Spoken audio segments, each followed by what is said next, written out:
Hi everyone, I'm Megan. I'm one of the interns at Club Dreams. And I'm Riley Navide, and I love the dream too. This week's theme for Tuesday's reading is Disney, and we're going to start with Beauty and the Beast. Good It's job. called Story Time with Belle. Good job. Thanks, Ray. Okay, hold on. All right, help me turn. So,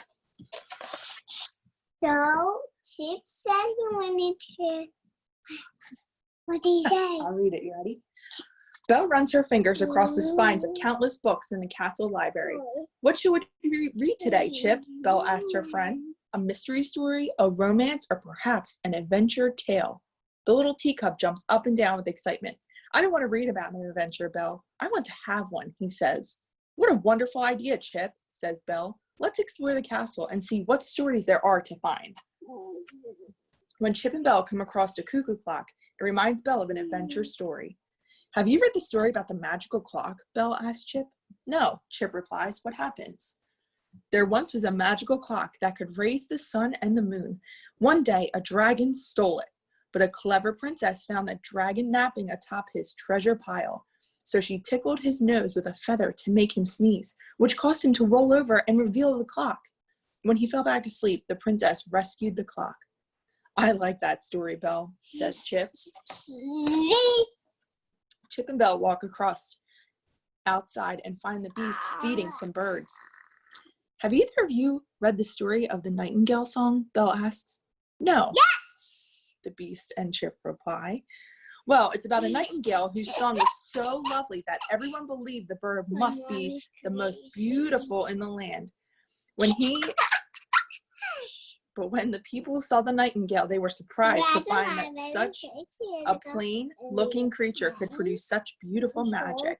We don't know what. So beauty can come from within, says the beast with a toothy grin like this. That's what he does. At dinner, the beast politely asked Belle to pass the peas. Do you know what this story reminds me of? The Princess and the Pea, says Belle. The beast finishes his mouthful and then replies, no, please tell me more about it. Belle asks, a princess disguised as a peasant. A princess disguised as a peasant happened upon a castle one stormy night. Right, gotta be quiet. The sounds familiar, says the beast. To test the girl, a queen placed a pea under her stack of mattresses. In the morning, the girl said she felt the pea, which provided her with a proof that she was really a princess. That's a wonderful story, says the beast, and a delicious one, too. Hey, stop. After dessert, Belle and the beast retired to the ballroom. You've been finding stories everywhere today, Belle, says the beast. I can wait to hear what the tale of this ballroom reminds you of. Belle looks around the room. She smiles, and she rests her gaze on the beast. This reminds me of our story, Belle says, reaching out her hand for a dance. Now's our next one. Gotta be quiet so everybody can hear. Right? Okay. Which one's this? Elsa. This one is Frozen, Let It Go. Be quiet, okay? That reminds me, everything we do is good. We wear masks so that we don't be good. This is the story of Elsa and how she learned to be herself. Right, we have to stop so everybody can hear. Elsa could create ice and snow with her hands, but Elsa was afraid of her power. She kept her icy magic hidden. But one day, in the mountains, that changed. It was there that Elsa learned how beautiful and special her magic was. When Anna came to the castle, Elsa was happy to see her at first. But then Anna told her that Arendelle was covered in snow and ice, and only Elsa could break the spell. I can't go back, Elsa shouted fearfully.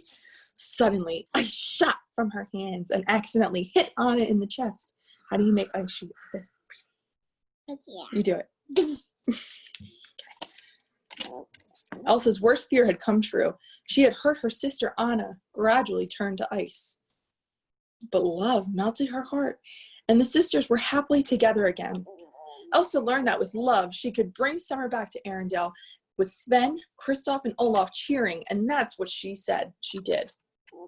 The snow was gone and summer was back. It was then that Olaf realized that summer and the snowman had not been a good mix. He started to melt, but Elsa had an idea.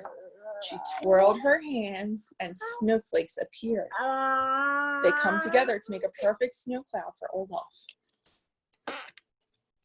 Today, Elsa happily rules as the Queen of Arendelle.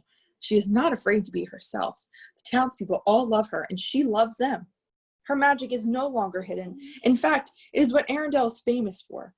Where else can you go ice skating on a warm summer night? Ow! Say bye. Bye. Say see you next week. See you next week.